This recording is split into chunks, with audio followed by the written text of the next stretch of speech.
Hello. चलो start करने वाले हैं आज हम लोग क्या पॉइंटर फैक्टर। और आप सभी का बहुत बहुत स्वागत है मेरे क्लास में। पॉइंटर फैक्टर स्टार्ट करने से पहले हम आपको कुछ समझाते हैं। सपोज कीजिए कि हमारे पास 2 मोलर सॉल्यूशन है। क्या है? हमारे पास 2 मोलर सॉल्यूशन है। 2MnACl solution at 25 degree Celsius. ठीक है, एक NaCl का सॉल्यूशन है जिसका मोलरिटी कितना है? 2 है। और आपको निकालना है ऑस्मोटिक प्रेशर। क्या निकालना है इस क्वेश्चन में? Osmotic pressure. यही से कहानी धीमे धीमे स्टार्ट होगा। तो जब हम ऑस्मोटिक प्रेशर कहें तो बहुत आसान है। पाई इक्वल टू क्या? CRT। C का वैल्यू दे रखा है 2, R आप जानते हैं, इंटू टेम्परेचर 25, तो जोड़ लीजिए 298। इसमें बताइए आपने कहीं पे कोई गलती किया क्या? कोई गलती नहीं किया है ना, क्योंकि पाई इक्वल टू क्या होता है? CRT। C पता है, R पता है, T पता है, तो पाई का तो यही वैल्यू होना चाहिए। लेकिन ये गलत है। क्या है ये? गलत है। सही क्या होगा इसका? तो सही हो जाएगा 2 के जगह पर 4 इंटू 0.0821 इंटू 298। ये सही है। अब सवाल ये उठ रहा है कि आप तुरंत कंफ्यूज हो गए होंगे कि हमने गलती तो कोई नहीं किया, आप इसको सही कर रहे हैं, इसको गलत कर रहे हैं। तो थोड़ा सा इंतजार कीजिए, धीरे धीरे आपको सब कुछ क्लियर होगा। या आप उसी तरह से पॉज करके नोट करते जाएंगे इसको। उसी तरह से सपोज करो कि मेरे पास एक क्वेश्चन है दूसरा। 0.2M CH3COOH सॉल्यूशन है एट 27 डिग्री सेल्सियस पर। हमने आपसे कहा कि बाबू आप ऑस्मोटिक प्रेशर बता दो। क्या बता दो? Osmotic pressure. पाई क्या होगा? तो बड़ा ही आसान है पाई निकालना। क्या है पाई का फॉर्मूला? तो पाई इक्वल टू हुआ CRT। पाई इक्वल टू क्या हुआ? CRT। वैल्यू पुट करो। C का वैल्यू पता है, कितना पता है? 0.0821। टेम्परेचर को केल्विन में चेंज करो 300। इतना आना चाहिए। कहीं पे हमने कोई गलती नहीं किया, लेकिन इस बार ये गलत हो जाएगा। सही इसका क्या होगा? तो 1/2 0.2 इंटू 0.0821 इंटू 300, ये सही होगा। अब आपका दिमाग पूरा 360 पे घूम रहा है कि कभी जो था इसके पहले हम 2 गुना बढ़ा दिए थे और अभी जो होगा पहले का हाफ कर दिए। यानी कि जो अभी तक हम ऑस्मोटिक प्रेशर पढ़े हुए हैं या जो भी हम कोलिगेटिव प्रॉपर्टीज पढ़े हुए हैं वहां पे पॉइंटर फैक्टर का यूज नहीं हुआ है। इसके पहले वाले क्वेश्चन में जो 2 टाइम्स बढ़ गया था या इस क्वेश्चन में जो हाफ टाइम्स हो गया, ये किसके कारण से हुआ? पॉइंटर फैक्टर के कारण से हुआ। अब पॉइंटर फैक्टर क्या है और कहां से शुरुआत हुआ, आइए डिस्कस करते हैं। चलिए तो जल्दी से मिटा लीजिए। मान लीजिए कि हमारे पास 2 बॉल है। 2 बॉल है, ठीक है। कितना बॉल है? 2 बॉल है। और हम उस 2 बॉल को लेकर किसी सॉल्यूशन में डालें। 2 बॉल को लेकर सॉल्यूशन में डालें और सॉल्यूशन में डाले, यहां पे सॉल्यूशन है। अब हमसे किसी ने कहा कि बताओ सॉल्यूशन में कितने बॉल हैं, तो हम क्या जान रहे हैं कि 2 बॉल हम डालें। लेकिन जब सॉल्यूशन में हाथ डालकर चेक किए तो पता चला कि एक ही बॉल है। मतलब ये हुआ कि यहां पर 2 बॉल आपस में एसोसिएट हो गए हैं, कंबाइंड हो गए हैं। ठीक है, चलिए ठीक उसी तरह सपोज कीजिए कि एक बॉल है और जब हम सॉल्यूशन में डाले तो हमको 2 बॉल मिल रहा। यानी कहने का मीनिंग ये हुआ कि यहां पर सॉल्यूट जो मॉलिक्यूल्स है वो डिसोसिएट हो चुका है। यानी कि हम आपको ये समझा रहे हैं कि अभी तक हम जितने भी कोलिगेटिव प्रॉपर्टीज से रिलेटेड क्वेश्चन बनाए उन सभी में सॉल्यूट का ना डिसोसिएशन हो रहा था ना सॉल्यूट का एसोसिएशन हो रहा था। लेकिन जब सॉल्यूट का डिसोसिएशन होगा और जब एसोसिएशन होगा तो कोलिगेटिव प्रॉपर्टीज का वैल्यू चेंज हो जाएगा। इस वैल्यू को कैसे कैलकुलेट करना है, इसी को कैलकुलेट करने के लिए फटा पोस्टर निकला हीरो पॉइंटर फैक्टर। समझ में आ रहा है बात? तो चलिए अब पॉइंटर फैक्टर के बारे में हम लोग स्टार्ट करेंगे कि क्या है पॉइंटर फैक्टर। हेडिंग लगा लो बच्चों। क्या हेडिंग लगाना है? Pointer factor. चलिए तो स्टार्ट करते हैं। पॉइंट ऑफ फैक्टर जिसको हम लोग डिनोट करते हैं आई से। किससे डिनोट करते हैं? आई से। स्कूल में इस तरह का आपको स्माइली मिलता होगा बच्चा क्लास में। तो पॉइंटर फैक्टर को डिनोट करना है किससे? आई से। हेडिंग लगा लीजिए जल्दी से। चलिए हेडिंग हो गया होगा, लेकिन बाइंड ऑफ फैक्टर पढ़ने से पहले थोड़ा सा और चीजों को आपको क्लियर होना चाहिए। परेशान मत हुई, थोड़ा सा टाइम टेकिंग वीडियो होगा, बिल्कुल आहिस्ता आहिस्ता आपको सिखाएंगे। तो हमारे पास जो 4 कोलिगेटिव प्रॉपर्टीज थे, वो पहला ये था P not A minus P S upon P not A equal to mole fraction of solute, याद है? इसको कहते थे relative lowering in vapour pressure. Second हम पढ़े थे delta TB equal to KB into m, इसको क्या कहते थे बच्चों? बोलो बोलो, elevation in boiling point. Third क्या था? Delta TF equal to KF into m, ये भी आपको याद है, इसको कहते थे डिप्रेशन इन फ्रीजिंग पॉइंट। इसके बाद number 4 pi equal to C r d, इसको क्या कहते थे? जरा याद कीजिए, ऑस्मोटिक प्रेशर। अब इन सब को अगर हम थोड़ा सा चेंज करके लिखें, जैसे यहां पर देखो, यहां पर हम लिख सकते हैं delta TB equal to KB into m. M क्या है बच्चों? मोलैलिटी, और मोलैलिटी का सबसे बेसिक फॉर्मूला क्या है?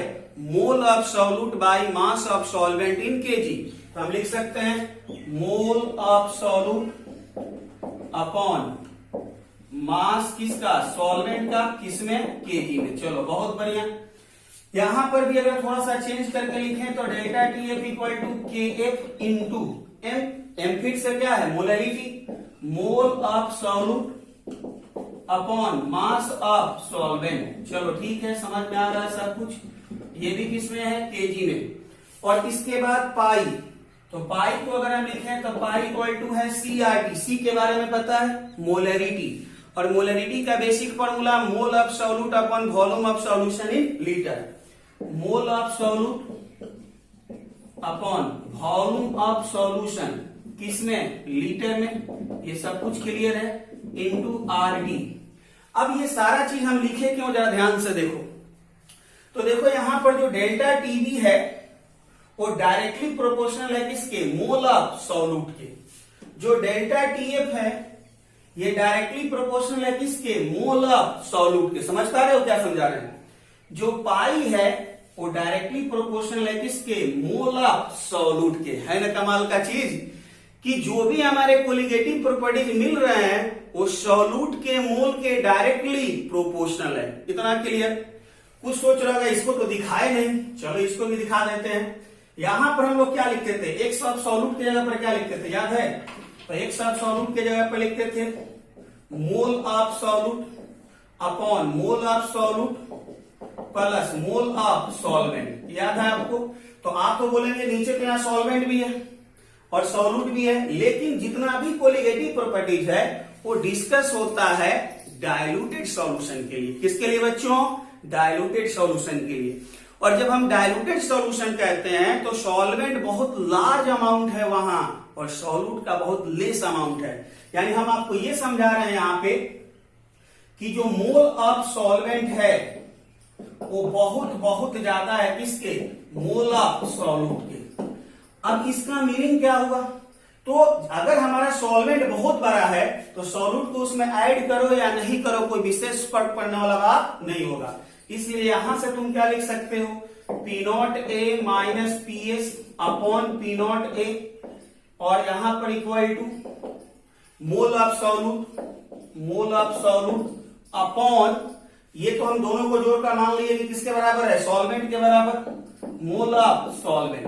तो क्या दिखाई दिया कि ये भी जो कोलिगेटिव प्रॉपर्टीज है वो मोल ऑफ क्या है? सॉल्यूट।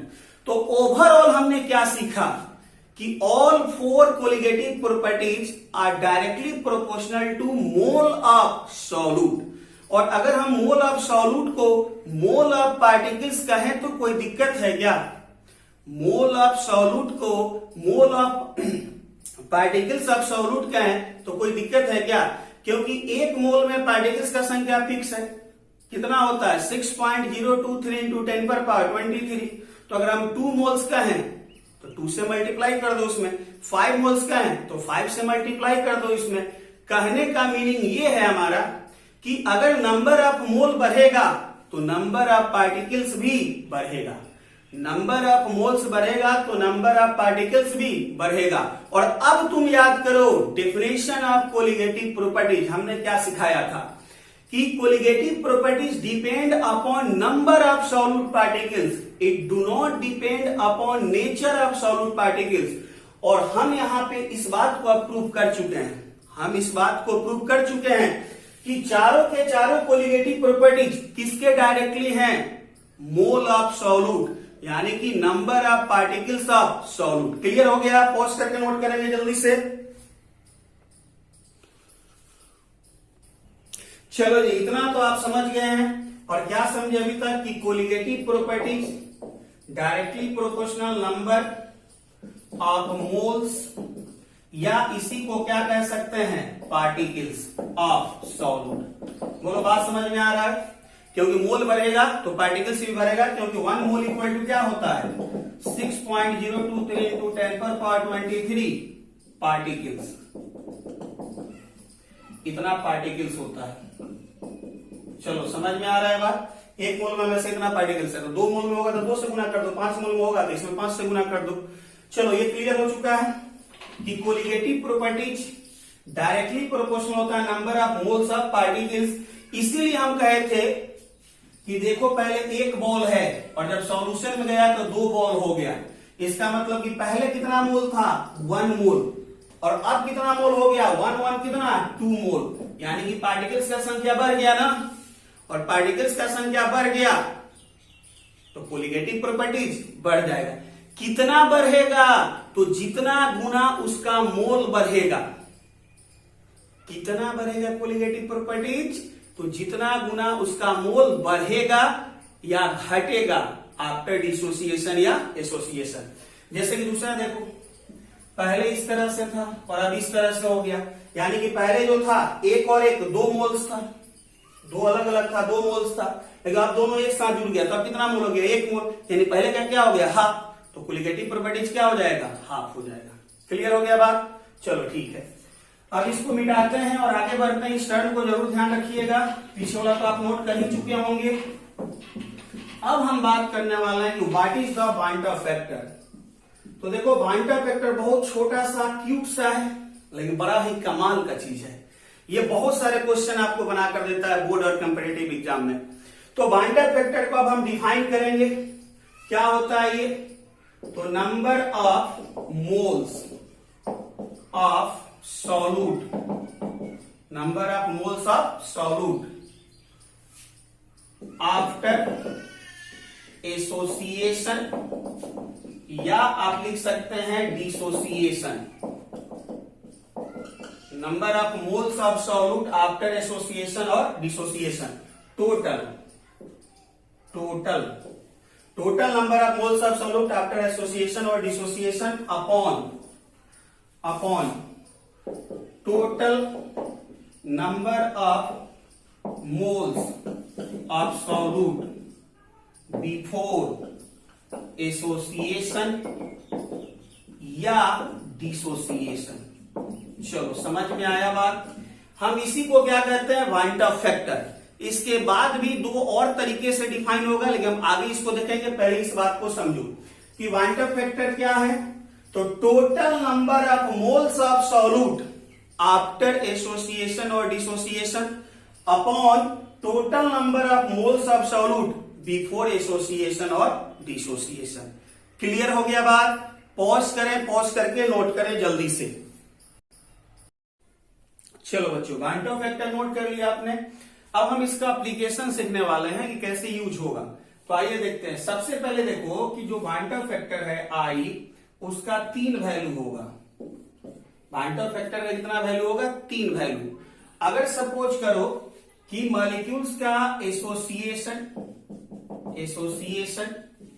या डिसोसिएशन नहीं हो रहा है, डू नॉट ऑकर्स, तब आपका आई का वैल्यू जो होगा 1 होगा। ठीक है, पहली बात ये ध्यान रखेंगे। अगर आपका डिसोसिएशन हो रहा है, डिसोसिएशन हो रहा है, तो आपका बाइंटर फैक्टर का वैल्यू ग्रेटर देन 1 होगा। और अगर आपका एसोसिएशन हो रहा है तो बाइंटर फैक्टर का वैल्यू लेस देन 1 होगा। चलो क्लियर हो गया? अगर ना एसोसिएशन हुआ ना डिसोसिएशन हुआ तो हमेशा 1 होगा। अगर डिसोसिएशन हुआ ग्रेटर देन 1 होगा, और अगर एसोसिएशन हुआ तो लेस देन 1 होगा पॉइंट ऑफ फैक्टर का वैल्यू। इतना तो क्लियर हो गया है।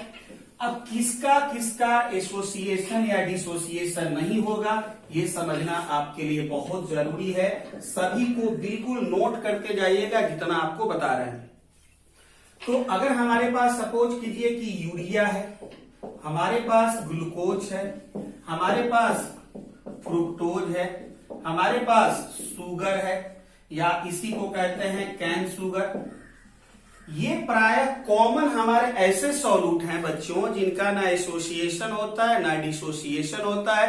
यानी कहने का मीनिंग ये है कि इन सभी के लिए हमेशा आप पॉइंट ऑफ फैक्टर का वैल्यू कितना यूज करेंगे? 1। कितना यूज करेंगे? 1। क्लियर हुआ बात? अब मान लो कि हमारे पास ग्लूकोज है, हम इसको जो होगा एक्वस सॉल्यूशन में डालें तो यहां भी ग्लूकोज ही है। मतलब कहने का कि पहले भी एक ही मोल है और सॉल्यूशन में जाने के बाद भी एक ही मोल है। यानी कि ना इसका एसोसिएशन हुआ है और ना ही इसका डिसोसिएशन हुआ है। क्लियर हो गया? और हमने क्या कहा था कि पॉइंट ऑफ फैक्टर आई क्या है बच्चों, याद करो। तो number of moles after dissociation या association upon total number of initial mole. तो डिसोसिएशन एसोसिएशन के बाद कितना मोल है? 1। और पहले भी कितना मोल है? 1। तो कट कर कितना मिला? 1। यानी कि यहां पर पॉइंट ऑफ फैक्टर 1 हो गया। चलिए इसको आप नोट कर लिए। तो ये आप हमेशा एकदम बिल्कुल दिमाग में रखेंगे कि इनमें से कोई भी आपको दिख जाए तो आप निश्चिंत हो जाइए कि इनके लिए पॉइंट ऑफ फैक्टर 1 होगा। चलिए ठीक है, अब इसको मिटाते हैं और मिटाने के बाद आगे बढ़ते हैं। अब अगर हम बात करते हैं केस 2 का, तो केस 2 अगर हम लेते हैं तो यहां पर लेते हैं कि I इक्वल टू क्या है? Greater than 1। अब I equal to greater than 1 है, इसका मीनिंग ये हुआ कि सॉल्यूट पार्टिकल्स का डिसोसिएशन हो रहा है। यहां पर क्या हो रहा है? Dissociation. Dissociation dissociation is occurs. ठीक है, डिसोसिएशन इज ऑकर्स। और अगर डिसोसिएशन होगा तो पॉइंट ऑफ फैक्टर का वैल्यू हमेशा क्या होगा? ग्रेटर देन 1 होगा। अब देखो यहां पर किसका किसका डिसोसिएशन होगा और किसका किसका नहीं, ये समझना बहुत जरूरी है। तो देखो यहां पर जितने भी हमारे इलेक्ट्रोलाइट हैं, all electrolyte in aqueous solution will dissociate. समझ रहे हो क्या कह रहे हैं? जितने भी आपके इलेक्ट्रोलाइट हैं, जैसे जितने भी आपके सॉल्ट हैं या जितने भी आपके एसिड हैं, स्ट्रॉन्ग एसिड खासकर, उन सभी का कहीं ना कहीं एक्वस सॉल्यूशन में क्या होगा? डिसोसिएशन होगा। ठीक है, और डिसोसिएशन होगा तो point of factor greater than 1 होगा। चलो प्रूव करके देखते हैं। मान लो कि NaCl है, ये एक इलेक्ट्रोलाइट है। जैसे इसको एक्वस सॉल्यूशन में डालेगा तो टूट कर क्या बनाएगा? Na++Cl-। अब I निकालो इसके लिए। देखो तो देखो पहले जो था ये 1 मोल था, पीछे कुछ नहीं है नमूना, देखो यहाँ पर कुछ नहीं है, मतलब 1 मोल था। और अब देखो 1 मोल ये है और 1 मोल ये है। तो I क्या है? After dissociation association mole upon initial total mole. तो डिसोसिएशन के बाद 1 मोल ये और 1 मोल ये, कितना हुआ? 2। और पहले कितना था? 1, यानी हो गया 2। सपोज करो कि यहां पर MgCl2 है, फिर से एक्वस सॉल्यूशन डाला, ये टूटेगा। Mg+2+2Cl माइनस I का value after dissociation association mole upon initial total mole. तो कितना है? डिसोसिएशन के बाद 1 मोल ये है और 2 मोल ये है, टोटल कितना है? 3। और इनिशियल कितना है? 1 मोल है, तो 3/1 कितना हो गया? 3। मान लो कि इस बार हमने लिया KCl लिया एक्वस सॉल्यूशन, K++ क्या बना? Cl माइनस I का वैल्यू देखो, 1 मोल 1 मोल 2 मोल अपॉन कितना? 1 मोल हो गया 3, सॉरी 3 नहीं 2। उसी तरह सपोज करो कि यहां पर हमने लिया Al2SO4 का होल 3 एक्वस सॉल्यूशन में गया। अब टूटेगा, ये टूटेगा तो क्या बनाएगा? 2Al+3 प्लस SO4 2 माइनस, यहां पर 3 लगा दो। अब पहले कितना था और बाद में कितना था? तो पहले तो 1 ही मोल था ना, ये पूरा एक ही कंपाउंड है, देखो ये अलग अलग नहीं है, एक ही साथ है। इसके पीछे कुछ गुना है क्या? नहीं है ना, उसके पीछे कुछ गुना नहीं है, मतलब 1 मोल है। और बाद में कितना हो गया था? 2 और 3 कितना? 5 मोल हो गया। तो आई का वैल्यू 5/1, यानी आई का वैल्यू हो गया 5। चलो इसको पॉज करके नोट करेंगे जल्दी से। चलिए हो गया होगा नोट? हाँ हो गया होगा नोट। बहुत सारे एग्जाम्पल ले सकते हो। मान लो कि तुम ले लिया K2SO4, एक्वा सॉल्यूशन में डाला, टूट कर बनाएगा 2K प्लस SO4 2 माइनस आई का वैल्यू। तो बाद में मोल कितना है? 2 और 1 कितना हो गया? 3। और पहले कितना मोल है? 1 मोल। मोल समझ रहे हो हम क्या कर रहे हैं यहाँ पर? ये एक ही कंपाउंड है, एक ही है। इसके पीछे अगर मान लेते हैं 2 रहता ना, तब हम यहाँ पे 2 लिख देते हैं।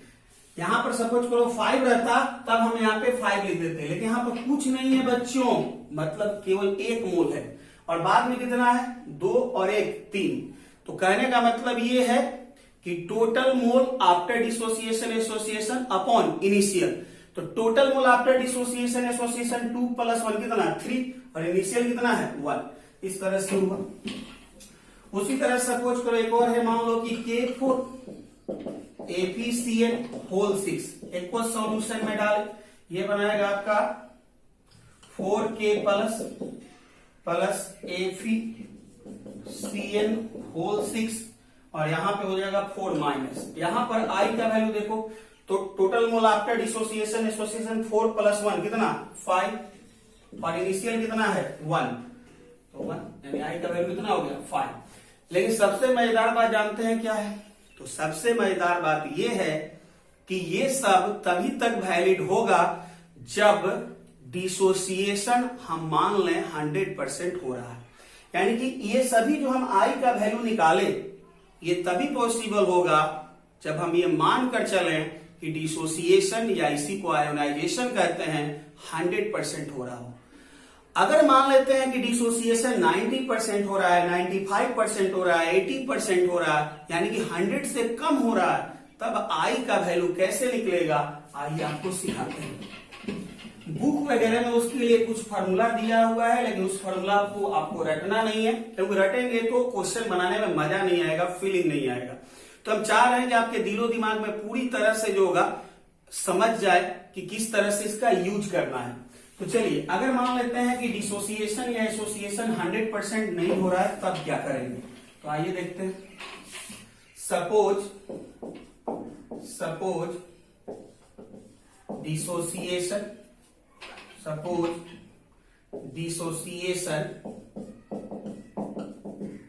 Is not 100%। अगर डिसोसिएशन 100% नहीं है, तब क्या होगा? तो आइए देखते हैं। सपोज कीजिए कि ये NaCl एक्वा सॉल्यूशन में गया और टूट कर बनाया Na+Cl-। समझ पा रहे हैं बात? टूट कर बनाया क्या? Na+ और Cl-। अब इनिशियली t = 0 पर हम इसको लिए 1 मोल लिए, ये 0 है और ये 0 है। अगर इसमें से अल्फा टूट जाएगा तो बचेगा कितना? 1 मोल में से अल्फा गया तो बचेगा कितना? 1 माइनस अल्फा। याद करो केमिकल या आयनिक इक्विलिब्रियम। C में से अल्फा गया तो बचता कितना था? C minus C alpha. तो 1 में से अल्फा गया तो बचेगा कितना? 1 माइनस अल्फा। अच्छा, ये 1 मोल है तो अल्फा गया, तो ये 1 मोल है तो अल्फा बनेगा। क्लियर हो गया बात? अब यहां पर आई अगर हम लिखना चाहें तो आई का फॉर्मूला क्या होगा? तो आई का फॉर्मूला क्या होगा? टोटल मोल्स आफ्टर डिसोसिएशन, बड़ा लंबा चौड़ा लिखना पड़ रहा है, अपॉन टोटल इनिशियल मोल्स। किसका बच्चों? सॉल्यूट का। यहां सॉल्वेंट का चर्चा नहीं हो रहा है, एसोसिएशन है, डिसोसिएशन के लिए सिर्फ और सिर्फ किसका होगा? सॉल्यूट का। चलो, तो टोटल मोल्स आफ्टर डिसोसिएशन कितना? ये T पर मान लेते हैं कि यहाँ पे डिसोसिएशन हो गया, तो तीनों को ऐड करो, 1 minus alpha plus alpha. Total मतलब कि रिएक्टेंट प्लस प्रोडक्ट, तो ये रिएक्टेंट का और ये दोनों किसका? प्रोडक्ट का, अपॉन इनिशियल। तो इनिशियल कितना था? इनिशियल एनी टाइम जब 0 था तो ये 1 था और इस दोनों का क्या था? 0। तो 1 + 0 + 0। अब देखो यहां पर अल्फा से अल्फा कैंसिल, बचा कितना 1 प्लस अल्फा अपॉन 1, यानी कि आई का वैल्यू मिला कितना 1 प्लस अल्फा अपॉन 1। क्या मिला 1 प्लस अल्फा अपॉन 1। और अगर आपको याद हो तो हमने कहा था कि अगर डिसोसिएशन 100% हो जाए, अगर डिसोसिएशन 100% हो जाए तो अल्फा का वैल्यू लेते थे 1। अगर डिसोसिएशन 90% हम कहें तो अल्फा का वैल्यू होगा 0.9 या 90। अगर डिसोसिएशन 40% हम कहें तो अल्फा का वैल्यू होगा 0.40 या 0.4। तो अगर हम यहां पे सपोज करें कि 60% करते तो अल्फा का वैल्यू कितना पुट करते, बोलो 0.60। तो यहाँ पे आई का वैल्यू निकल जाता है उसके अकॉर्डिंग। अगर मान लेते हैं कि हम डिसोसिएशन का देते हैं 10% है तो अल्फा का वैल्यू यहाँ पर 0.1, उसके अकॉर्डिंग क्या निकल जाएगा आई का वैल्यू। अगर हम कहते हैं कि यहाँ डिसोसिएशन 100% है तो यहां पर इसके बाद होगा लिखते हैं इफ मान लेते हैं कि डिसोसिएशन इज 100%, तो अल्फा का वैल्यू कितना हो गया 1। और अल्फा का वैल्यू अगर 1 होगा तो यहाँ पुट करो तो आई का वैल्यू 1 प्लस 1 कितना हुआ 2। और पीछे वाला जो एग्जांपल तुम नोट कर चुका है उसमें देखो NaCl जब 100% डिसोसिएट हो रहा था तो अल्फा का वैल्यू नहीं, सॉरी आई का वैल्यू 2 मिल रहा था। चलो इसको नोट कर लो। बहुत सारे एग्जाम्पल ले सकते हैं, किसी का भी ले सकते हैं। जैसे मान लो कि इस बार हम ले लिए, मान लो इस बार हम ले लिए MgCl2। क्या ले लिए MgCl2। अब ये टूटा आराम से, Mg प्लस 2 प्लस बनाया 2Cl minus, T equal to 0 पे हम मान लिए 1 मोल है, ये 0 है और ये 0 है, यानी कि डिसोसिएशन जब नहीं किया था उस समय कितना मोल था 1 मोल था। अब T इक्वल टू T पर हम मानते हैं कि अल्फा इसमें से डिसोसिएट हुआ तो एक में से कितना गया अल्फा, तो बचा कितना 1 माइनस अल्फा। अब जरा सोचो कि एक मोल में से अल्फा जा रहा है तो एक मोल से अल्फा गया तो एक मोल के लिए बनेगा कितना अल्फा। अगर मान लो कि यहां पर 3 रहता तो 3 अल्फा, एक मोल के लिए अल्फा गया तो एक मोल के लिए अल्फा बना, तो 2 मोल के लिए कितना बनेगा 2 अल्फा। ये सब कुछ 11th क्लास में डिस्कस कर चुके हैं। अब यहां से अगर हम आई निकालें तो आई क्या है जल्दी से याद करो, total moles after dissociation upon total initial mole. तो टोटल डिसोसिएशन मोल आफ्टर कितना है, ये सबको ऐड करो तो 1 माइनस अल्फा प्लस 2 अल्फा, और इनिशियल टोटल मोल कितना है तो 1 है। अब यहां से कितना निकला जल्दी से देखो, तो आई इक्वल टू कितना अल्फा से अल्फा कट गया 1 प्लस 2 अल्फा अपॉन 1। अगर मान लो कि यहां पे हम कहते हैं कि डिसोसिएशन 100% है, डिसोसिएशन 100% है तो अल्फा का वैल्यू कितना होगा 1 पुट करेंगे, और 1 पुट करेंगे तो आई का वैल्यू कितना होगा 3। और देख लेना MgCl2 का अगर निकाले होंगे पीछे वाला में 100% में आई का वैल्यू 3 आ रहा होगा। अगर मान लो कि हम कह दें कि अल्फा का वैल्यू 0.4% है, यानी कि 40% डिसोसिएशन हो रहा है, तो यहां पर हम अल्फा के जगह पर कितना पुट करेंगे 0.40। अगर हम कहते हैं 90% डिसोसिएशन हो रहा है तो अल्फा का वैल्यू कितना पुट करेंगे 0.90, और उसके अकॉर्डिंग हम क्या निकाल लेंगे आई का वैल्यू निकाल लेंगे। क्लियर हो गया बात। चलो ठीक है, ये सब कुछ समझ में आ गया। अब जनरल मान लेते हैं, टर्म ले लेते हैं। सपोज करो कि यहां पर AN है और ये टूट कर बना लिया Na। पहले कितना था N मोल था, मतलब पहले कितना था 1 मोल था, और टूट कर कितना मोल बना लिया N मोल। नहीं समझा ना, वो पता नहीं समझा। जैसे पहले सपोज करो कि A2 था और टूट गया था A प्लस A बन गया। अब इसको उल्टा कर दो, ऐसे A प्लस A है A2।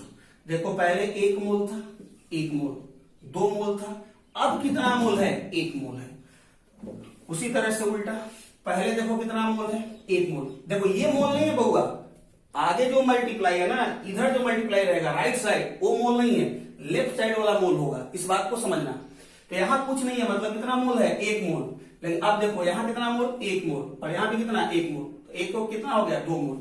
उसी तरह से कितना है N मोल, ठीक है। यहाँ पर कितना है N, तो टूट कर कितना होगा Na। चलो ठीक है।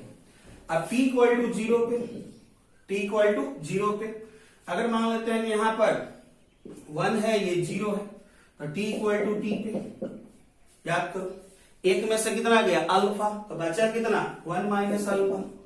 चलो, 1 मोल के लिए अल्फा गया तो 1 मोल के लिए अल्फा बनता, 2 मोल के लिए 2 अल्फा, 5 मोल के लिए 5 अल्फा, तो n मोल के लिए कितना बनेगा बताओ, n अल्फा। चलो ठीक है, अब I का वैल्यू याद है तुम्हें, total moles after dissociation upon total initial मोल बिफोर डिसोसिएशन। तो कितना है आफ्टर डिसोसिएशन, टोटल मोल मतलब रिएक्टेंट प्लस प्रोडक्ट, तो 1 minus alpha plus n alpha upon 1 minus, sorry total उसके पहले कितना है, हाँ 1 minus alpha plus n by alpha. चलो ठीक है, यहां से अब ये निकल गया यहां से, तो I इक्वल टू क्या निकला, 1 minus alpha plus n alpha. अब देखो यहां से कुछ कॉमन वगैरह लो, तो यहां से जो होगा हम ले सकते हैं, क्या कॉमन है, यहां पे तुम I equal to I minus 1 कर लो, I माइनस 1, इसको इधर लेके आ गए और इधर हो जाएगा क्या, n अल्फा माइनस अल्फा। अब यहां से I minus 1 equal to common क्या मिल रहा है, अल्फा कॉमन मिल गया तो क्या मिलेगा, n माइनस 1, तो अल्फा इक्वल टू क्या हो गया, I minus 1, alpha equal to हो गया I minus 1 upon n minus 1, सही है ना, I minus 1 upon n minus 1। n यहां पर क्या है, तो n यहां पे है number of dissociate mole. Book में आपको यही फॉर्मूला मिलेगा, लेकिन हमको नहीं लग रहा है कि इस फॉर्मूला को रटने की जरूरत है, आप इस तरह से किसी को भी निकाल सकते हैं। फिलहाल अगर मान लेते हैं कि आप पूरे केमिकल इक्विलिब्रियम या आयनिक इक्विलिब्रियम बिल्कुल नहीं पढ़े हैं, तो आप इसको ध्यान रखेंगे, alpha equal to I minus 1 upon n minus 1। Dissociation के केस में n क्या होगा, तो जितना मोल आपका डिसोसिएट हुआ। चलिए पॉज करेंगे, नोट करेंगे जल्दी से इसको। चलो हो गया होगा, नोट हो गया होगा। चलो एक बार फिर से समझा देते हैं, कुछ लोग अभी भी डाउट बचा होगा। देखो फिर से, अगर ये 1 मोल निकलता, मतलब 1 मोल अगर ये खर्च होता, तो कितना मोल बनता बहुआ, n मोल। तो ये अल्फा मोल निकला है, इसमें से कितना निकला है, अल्फा मोल, तो कितना बनेगा, n अल्फा। समझ में आया बात, चलो ठीक है। तो ये था मेरे लिए डिसोसिएशन का केस। अब हम थोड़ा देखने वाले हैं एसोसिएशन का केस। किसका देखने वाले हैं, एसोसिएशन का। चलिए, तो अगर हमारे लिए एसोसिएशन हो, फॉर एसोसिएशन स्पेलिंग बार बार हम गलत कर रहे हैं। एसोसिएशन के केस में I का वैल्यू क्या मिलेगा, लेस देन 1 मिलेगा। क्या मिलेगा, लेस देन 1।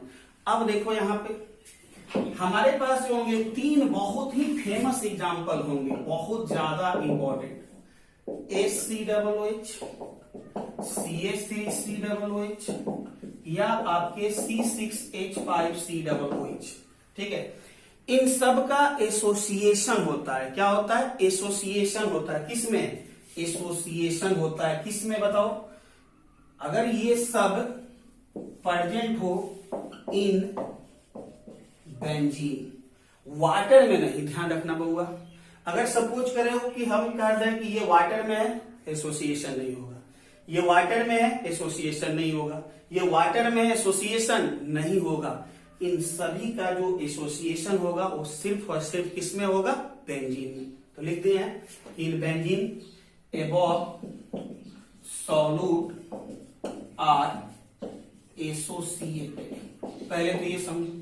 अब क्वेश्चन में कई बार हमसे डायरेक्ट कहता है कि जो फॉर्मिक एसिड है वो डाइमर बना रहा है, या जो एसिटिक एसिड है वो डाइमर बना रहा है, या जो बेंजोइक एसिड है वो डाइमर बना रहा है। तो जब भी हमसे कहा जाए कि डाइमर बना रहा है तो I का वैल्यू 1/2 लेना। अगर कहे कि ट्राइमर बना रहा है तो I का वैल्यू 1/3 लेना। अगर कहे कि टेट्रामर बना रहा है तो I का वैल्यू 1/4 लेना। क्लियर हो गया बात। जैसे कि अगर हम ये नोट कर लेना पॉज करके, जैसे कि अगर हम तुम्हें समझाएं कि ये हमारे पास 2 मोल है और एसोसिएट होकर 1 मोल बन गया। ये कितना मोल है, 2 मोल। अब कितना मोल है, 1 मोल। क्योंकि फिर से समझ लो, ये मोल होता है, ये जो रिएक्टेंट है उसके लेफ्ट में होगा वो मोल है, जो रिएक्टेंट के राइट में होगा वो मोल उसका नहीं है, वो एटॉमिसिटी है। तो पहले ये 2 मोल था, अब 1 मोल हुआ, तो 2 मोल से 1 मोल हुआ, यानी कि 2 बॉल अब 1 बॉल हो गया, यानी आपस में जुड़ गया है, एसोसिएट कर गया है। अगर हम कहें कि यहां पर 100% डाइमेराइजेशन हो रहा है, क्या कहें बहुआ, 100% डाइमेराइजेशन हो रहा है, तो आंख बंद करके बिना समय गंवाए यहां पर तू आई का वैल्यू 1/2 ले लेना। अगर मान लो कि 3A है और ये बना लिया A3, यानी कि पहले 3 मोल था, अब 1 मोल हो गया, यानी 3 मोल कंबाइंड होकर 1 मोल बन गया। हम इसको कहते हैं ट्राइमेराइजेशन। अगर कहते हैं कि 100% ट्राइमेराइजेशन हो रहा है, तो तू आंख बंद करके यहां पर आई का वैल्यू 1/3 ले लेना। बोलो समझ में आ रहा है बात। मान लो कि कहीं पे सपोज करो कि A4 है, 4A है और बना लिया A4, यहां पर कहा जाए कि 100% टेट्रामेराइजेशन हो रहा है, तो आई का वैल्यू कितना ले लेना, 1/4। चलो क्लियर हो गया ये बात, पॉज करके नोट कर लेना। 100% कहा जाए तब, अगर 100% नहीं हो तब क्या होगा जरा सोचते हैं। अच्छा ये बनता कैसे है, बुक वगैरह में आपको इस तरह से दिखाएगा। जैसे मान लीजिए कि 2 मोल हमारे पास CH3COOH है और ये आपका बना लिया CH3COOH का होल 2। तो देखो बहुत ध्यान से, पहले 2 मोल था, अब 1 मोल है, यानी आपस में एसोसिएशन हुआ है। और अगर हम कहते हैं कि 100% एसोसिएशन हुआ है, या कहते हैं कि 100% डाइमेराइजेशन हुआ है या डाइमर बनाया है, तो हम यहां पर आई का वैल्यू कितना ले लेंगे, 1/2। या सपोज करो कि हमारे पास 2 मोल C6H5COOH है और ये बेंजीन सॉल्यूशन में, क्योंकि वाटर में इन सबका डाइमेराइजेशन ही होगा, जब भी होगा बेंजीन में होगा। तो अगर ये बना लिया है C6H5COOH का होल 2, चलो हो गया, इतना तो समझ में आ गया है। अब आगे हम आपको थोड़ा सा बताते हैं, हालांकि बताया हुआ है पहले भी, लेकिन हम आपको ये बताते हैं कि डाइमेराइजेशन होता कैसे है। तो सपोज करो कि हमारे पास है CH3COOH, 2 मोल है और जब ये बेंजीन सॉल्यूशन में है तो आपका बना लिया CH3COOH होल 2। 2 मोल था, 2 मोल से कितना बन गया, 1 मोल। अब होता कुछ इस तरह से है कि 2CH3COOH है, जब बेंजीन सॉल्यूशन में रहता है, ये ध्यान से देखिएगा यहाँ पे, तो कुछ इस तरह से होता है CH3 C♯OH और यहां भी CH3 और यहां पर C, ये हो जाता है OH और ये हो जाता है C♯O। अब इस दोनों के बीच हाइड्रोजन बॉन्ड बनता है, हाइड्रोजन बॉन्ड बनता है। तो जो 2 मॉलिक्यूल्स अलग अलग थे अब एक ही मॉलिक्यूल्स बन गए, यानी कि पहले जो 2 मोल थे अब ये 1 मोल हो चुके हैं। ठीक है, आप अगर अपना 11th का देखें केमिकल बॉन्डिंग तो आपको पता चलेगा ये। इवन अगर मान लेते हैं कि हमारे पास ये रहता C6H5COOH बेंजीन सॉल्यूशन में 2 मोल, तो ये भी बना लेता C6H5COOH का होल 2। इसका भी स्ट्रक्चर अगर आप बनाना चाहें तो कुछ अंतर नहीं, ये सब कुछ सेम रहेगा। CH3 की जगह पर सिर्फ क्या रिप्लेस कर दें, C6H5COOH। चलो क्लियर हो गया, पॉज करके नोट कर लें।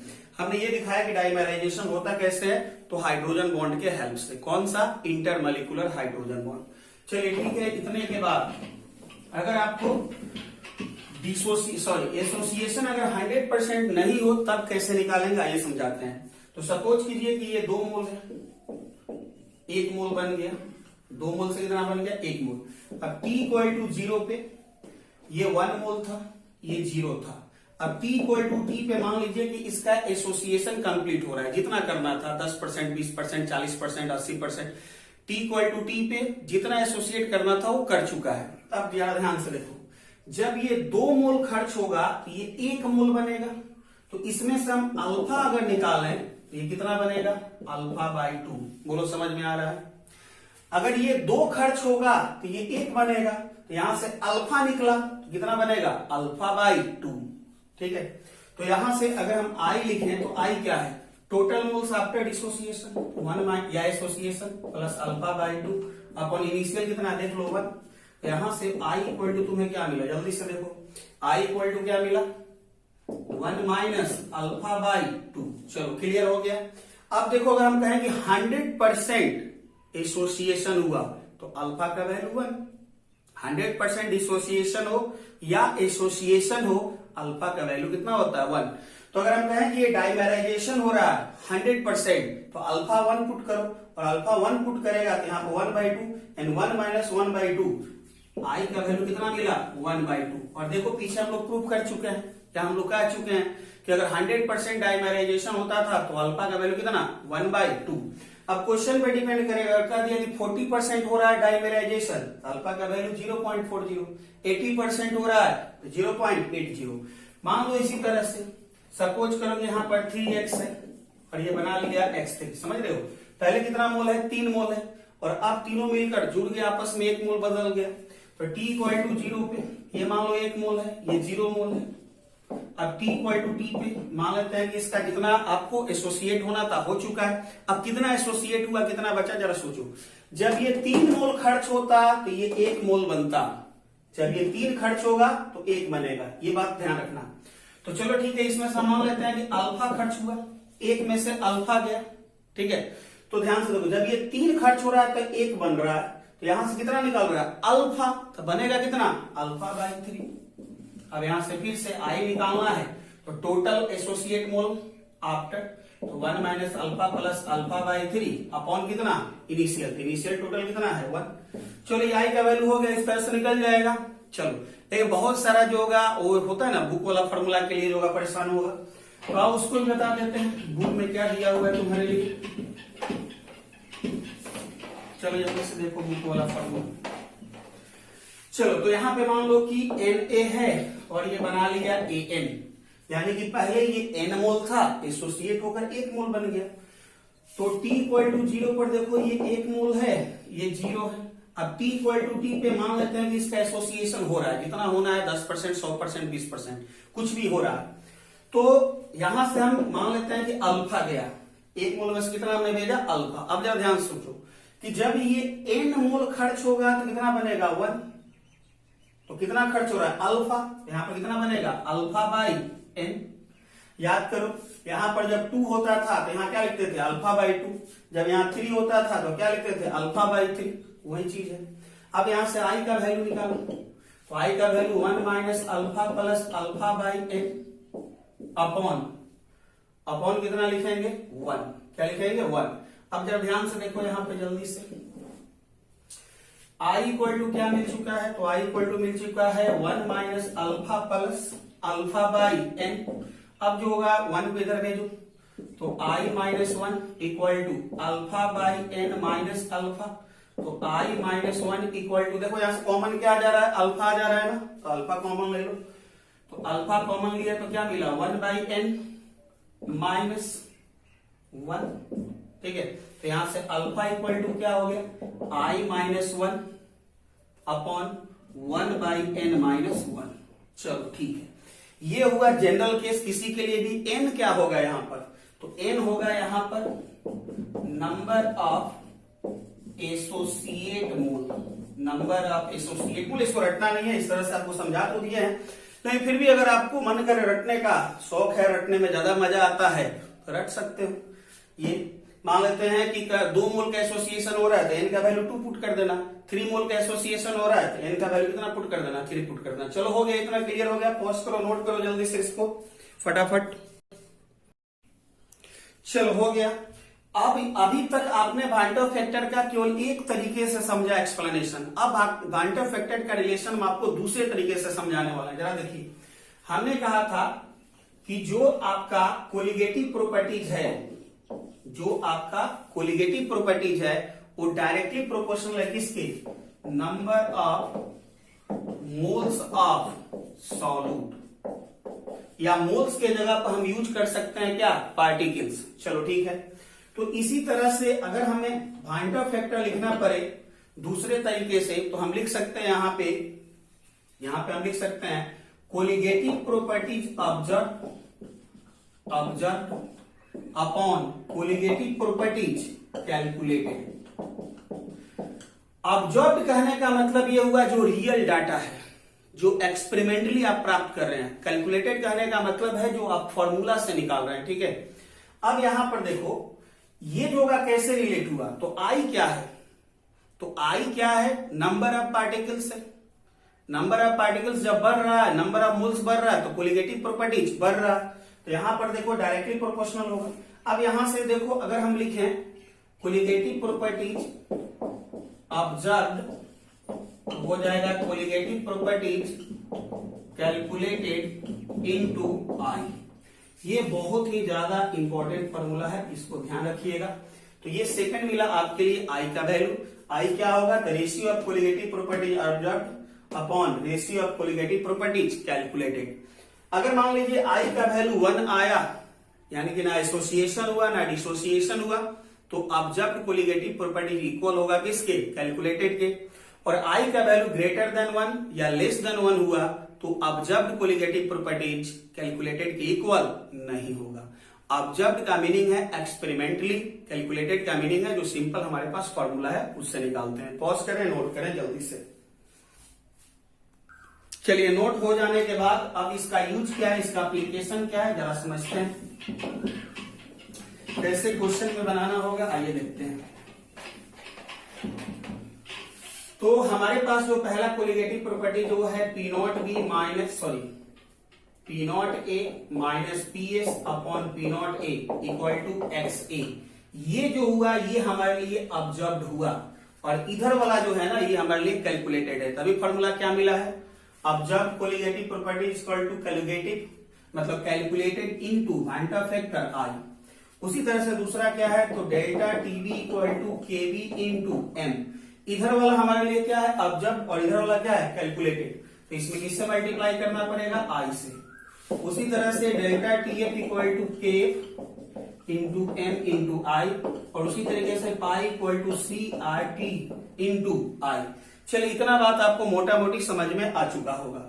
दूसरी बात अगर आप ध्यान से देखें तो देखिए, आई बढ़ेगा कोलिगेटिव प्रॉपर्टीज बढ़ेगा, आई बढ़ेगा बढ़ेगा, आई बढ़ेगा बढ़ेगा, आई बढ़ेगा बढ़ेगा।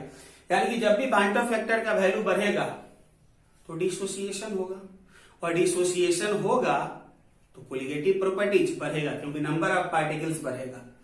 अगर आई का वैल्यू घट रहा है, आई का वैल्यू छोटा हो रहा है, तो इसका मतलब हुआ एसोसिएशन हो रहा है, और एसोसिएशन हो रहा है मतलब पार्टिकल्स घट रहा है, और पार्टिकल्स घट रहा है तो कोलिगेटिव प्रॉपर्टीज घट रहा है।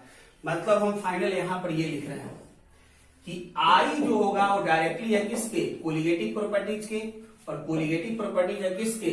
नंबर ऑफ मोल्स या पार्टिकल्स। ये तीनों एक दूसरे से कोरिलेटेड हैं। अगर हम कह रहे हैं कि नंबर ऑफ पार्टिकल्स बढ़ रहा है, इसका मतलब कोलिगेटिव प्रॉपर्टीज बढ़ रहा है, इसका मतलब वांटा फैक्टर बढ़ रहा है। अगर हम कहें कि वांटा फैक्टर घट रहा है, इसका मतलब कोलिगेटिव प्रॉपर्टीज घट रहा है, नंबर ऑफ पार्टिकल्स घट रहा है। ठीक है, चलिए तो इसको भी नोट कर लेंगे जल्दी से, और नोट करने के बाद आगे यहां से बढ़ेंगे कुछ न्यूमेरिकल के लिए। चलिए, अब हम यहां से आपको स्टार्ट करते हैं कुछ क्वेश्चन। चलिए देखा जाए। सपोज कीजिए कि हमने यहां पे क्वेश्चन लिया कि if 30 gram of NaCl is dissolved in 400 milliliter solution. Find the osmotic pressure at 27 degree Celsius. चलिए, बहुत बढ़िया। हमें निकालना है ऑस्मोटिक प्रेशर किसका? NaCl का। तो ऑस्मोटिक प्रेशर का फॉर्मूला क्या होता है? तो pi equal to C R T into आई।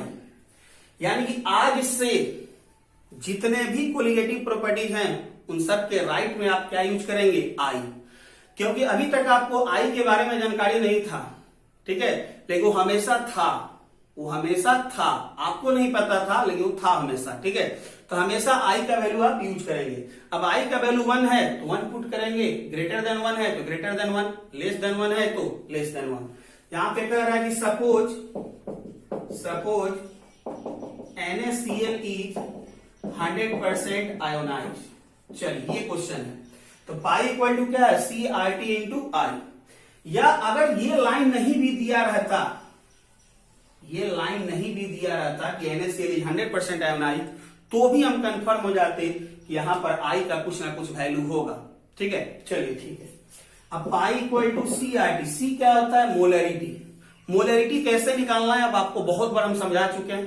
तो तो मोलरिटी की जगह पे यहाँ पर हम पुट कर सकते हैं 30 अपॉन मोलर मास NaCl का, तो ये हो जाएगा आपका 23 और ये होता है 35.5, तो 35 5 3 8 और 2 3 5 58.5 इंटू 0.0821 इंटू टेम्परेचर देख सकते हैं 300 इंटू आई।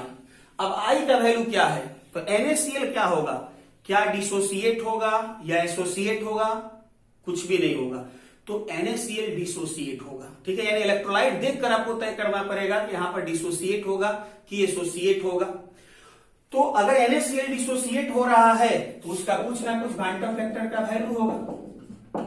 तो दो बात हो सकता है, अगर क्वेश्चन में कह दे कि कंप्लीट डिसोसिएशन तो हम देख लेंगे एक और एक कितना 2 मोल यानी आई का वैल्यू 2, और अगर कुछ भी नहीं कहे कि डिसोसिएशन हो रहा है कि नहीं हो रहा है तो भी हम आई का वैल्यू कितना लेंगे 2। चलिए यहाँ पर 2, यहां से आपका पाई का निकल जाएगा ऑस्मोटिक प्रेशर, पॉज करेंगे नोट करेंगे। लेकिन इसी क्वेश्चन में अगर हम मान लेते हैं, चेंज कर देते हैं, सपोज पॉज करके नोट हो गया होगा, इसी क्वेश्चन में हम कर देते हैं कि सपोज NaCl इज 90% डिसोसिएटेड।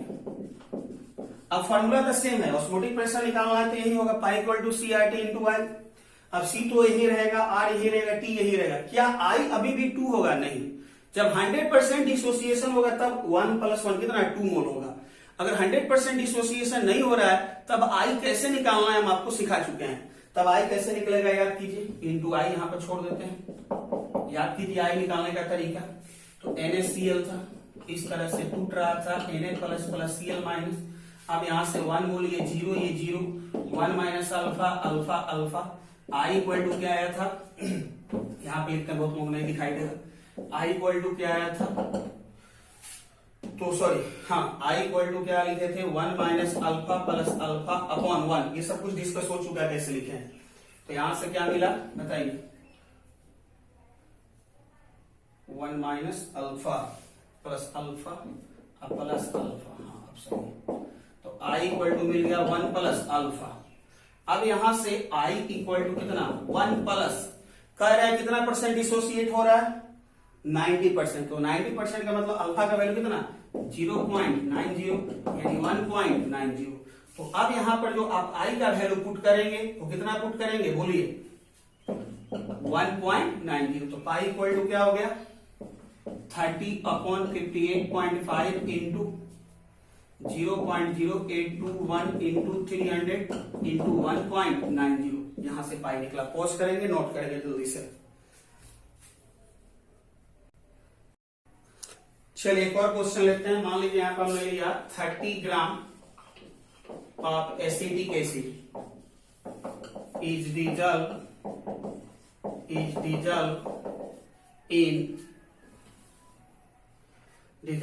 78 ग्राम या 78 छोड़ो इन 780 ग्राम बेंजीन। ठीक है, benzene if boiling point of pure benzene is, कुछ ले लीजिए, मान लेते हैं कि 52 degree Celsius. Calculate boiling point of solution if Kb for benzene is 5.2 Kelvin kg per mole. Suppose CH3COOH is complete dimerized। चलिए पॉज करेंगे, पॉज करके खुद से ट्राई करेंगे, जल्दी से फटाफट ट्राई करेंगे। चलिए जब 30 ग्राम एसिटिक एसिड को डाला गया है किसमें बेंजीन में, तो उसका जो बॉइलिंग पॉइंट है वो कुछ ना कुछ क्या हो चुका है डिक्रीज हो चुका है। सॉरी डिक्रीज नहीं, बॉइलिंग पॉइंट कुछ ना कुछ क्या हो चुका है इंक्रीज हो चुका है। अब कितना से बढ़ा है घटा है जो भी है आपको निकालना है, यानी एलिवेशन इन बॉइलिंग पॉइंट से रिलेटेड क्वेश्चन है। तो एलिवेशन इन बॉइलिंग पॉइंट से रिलेटेड क्वेश्चन है, तो पहला फॉर्मूला आपको बताया गया था TS माइनस T0 और दूसरा delta TB equal to KB into m. लेकिन आज से हम समझ चुके हैं कि जब भी हम लिखेंगे delta TB equal to KB into m तो साथ में क्या लाना पड़ेगा, पॉइंट ऑफ फैक्टर। चलिए ठीक है, अब हमें क्या चाहिए, टीएस चाहिए, बॉइलिंग पॉइंट ऑफ सॉल्यूशन चाहिए। बॉइलिंग पॉइंट ऑफ सॉल्यूशन कब निकलेगा, तो जब आपको टी नॉट पता हो और आपको डेल्टा टीबी पता हो। टी नॉट तो पता है लेकिन डेल्टा टीबी पता नहीं है। अगर डेल्टा टीबी निकल जाए तो बॉइलिंग पॉइंट सॉल्यूशन निकल जाएगा। अब डेल्टा टीबी निकालने का यही फॉर्मूला आपके पास, तो delta TB equal to KB into m. M क्या होता है, मोलालिटी होता है। मोलालिटी के बारे में आप जानते हैं क्या यूज करने वाले हैं, तो W1 by M1 into 1000 upon W2 into I. चलिए ठीक है, delta TB equal to KV आपको दे रखा है, कितना दे रखा है, तो केवी आपको दे रखा है 5.2।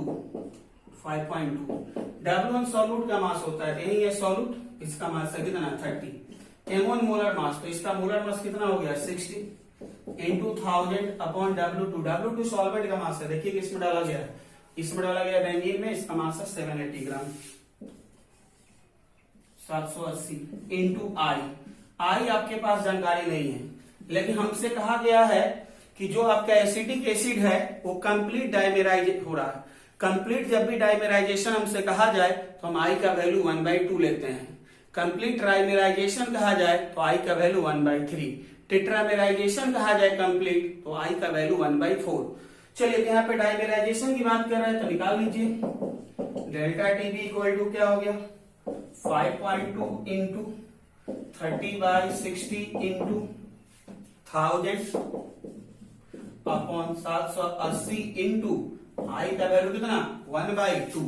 क्यों वो आई का वैल्यू 1/2 लिए, क्योंकि इस लाइन को ध्यान से देखिए, कह रहा है ये कि suppose acetic acid is complete dimers. Complete dimers का मतलब आई का वैल्यू 1/2। अब देखो यहां से डेल्टा टीबी निकल गया, और डेल्टा टीबी निकल गया तो delta TB equal to TS minus T nought, तो TS equal to delta TB plus T nought बन जाएगा। डेल्टा टीबी यहां पुट करो, और टी नॉट क्या है, तो boiling point of pure solvent. Pure solvent का बॉइलिंग पॉइंट कितना है 52 डिग्री सेल्सियस, यानी टी नॉट की जगह पर 52 डिग्री सेल्सियस, और डेल्टा टीबी आपको पता है, पुट करेंगे यहां से टीएस निकलेगा। पॉज करें, नोट करें जल्दी से करेंगे। चलिए अब पहले वाला ही क्वेश्चन में थोड़ा सा चेंज करके इस बार मान लेते हैं कि सपोज CH3COOH is 80% डाइमेराइज्ड। अब क्या होगा, तो देखो एक चीज तो कंफर्म हो जाओ कि अब से जब भी कोलिगेटिव प्रॉपर्टीज का क्वेश्चन बनाना है तो उसमें आई आएगा, ठीक है। अब अगर कह दे कंप्लीट डिसोसिएशन तो उसके अनुसार आई का वैल्यू क्या होगा, या 60% 40% का है तो आई का वैल्यू कैसे है निकाल लेना है। ठीक उसी तरह से यहां पर भी अगर एसोसिएशन का केस है, कंप्लीट डाइमर्ज है तो 1/2, 80% 70% कितना है उसको कैसे निकालना है ये भी आपको पता है।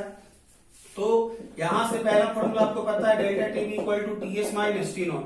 अगर हमें टीएस चाहिए तो डेल्टा टीबी प्लस क्या करना होगा टी नॉट। अब टी नॉट जो होगा प्योर सॉल्वेंट का बॉइलिंग पॉइंट हमें पता है, डेल्टा टीबी हमें नहीं पता है, तो डेल्टा टीबी निकालने का फॉर्मूला क्या है केवी इंटू एम इंटू आई। पहले हम आई नहीं लिखते थे, लेकिन अब हम आई लिखने का आदत डाल लेंगे हर क्वेश्चन में, जरूरत पड़ेगा तो आई का वैल्यू उसका अनुसार, और नहीं अगर डिसोसिएशन एसोसिएशन हो रहा है जैसे ग्लूकोज है, फ्रुक्टोज है, सुक्रोज है, यूरिया है, आई का वैल्यू कितना 1। फिलहाल यहाँ पे क्या है एसिटिक एसिड है। चलो तो एसिटिक एसिड कह रहे हैं कि 80% डाइमेराइज हो रहा है, इसका मतलब आई का वैल्यू निकालना पड़ेगा इसका, और आई का वैल्यू निकालने का तरीका आपको बताए हुए थे।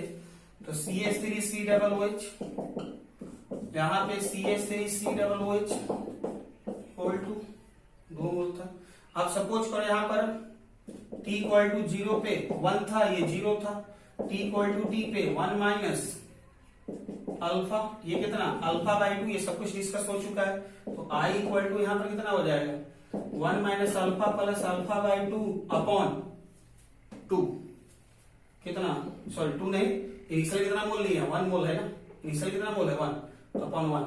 तो यहां से I इक्वल टू क्या मिल गया जल्दी से देख लो 1 माइनस अल्फा/2, ये I का वैल्यू निकल चुका है।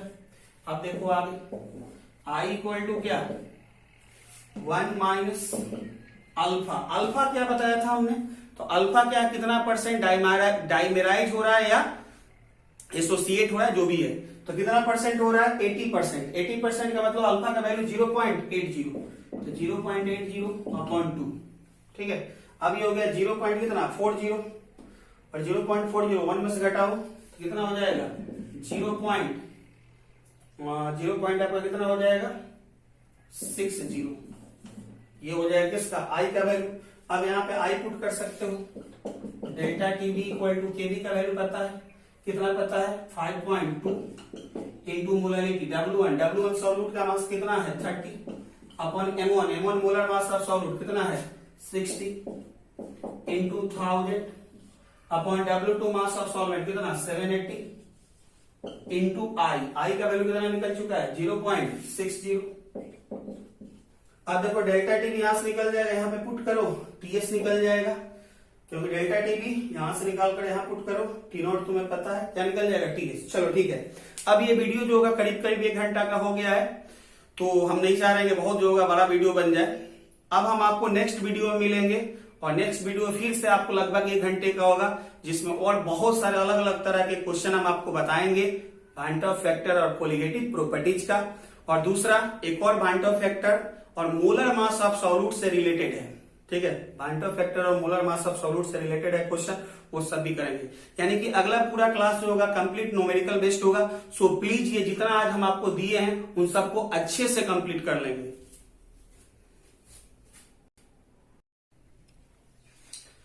चलिए जाते जाते एक चीज अभी ध्यान आया, ऑस्मोटिक प्रेशर से रिलेटेड जो क्वेश्चन बताया गया उसमें थोड़ा सा मिस्टेक हो गया है। वो था पाई इक्वल टू फॉर्मूला क्या था CRT इंटू आई। अब पाई इक्वल टू C के जगह पर हम लोग लिखते हैं W1 upon M1 into 1000 upon V in millilitre into RD into I. और अगर आप देखेंगे तो अधिकतर जगह हम गलत करते रहते हैं, ठीक है। ऐसा नहीं है कि पता नहीं है, लेकिन वो पता नहीं बार बार छूट जाता है ये वाला टर्म। तो शायद जो क्वेश्चन था NaCl वाला ऑस्मोटिक प्रेशर से रिलेटेड, वो था यहाँ पे कुछ ग्राम था, यहाँ पे शायद W1/M1 का वैल्यू हम पुट कर दिए हैं, लेकिन ये नहीं पुट किए हैं। 1000 अपॉन वॉल्यूम था कितना 400 मिलीलीटर इंटू 0.0821 इंटू टेम्परेचर कितना था 300 केल्विन शायद समथिंग था आई था। मतलब हम ये कह रहे हैं ये फॉर्मूला है पाई के लिए, तो हम ये तो पुट कर दिए वैल्यू, ये वाला भी पुट कर दिए हैं, लेकिन ये वाला मिसिंग है, आप इसको पुट कर लेंगे, ठीक है। समझ में आया बात, चलिए ठीक है।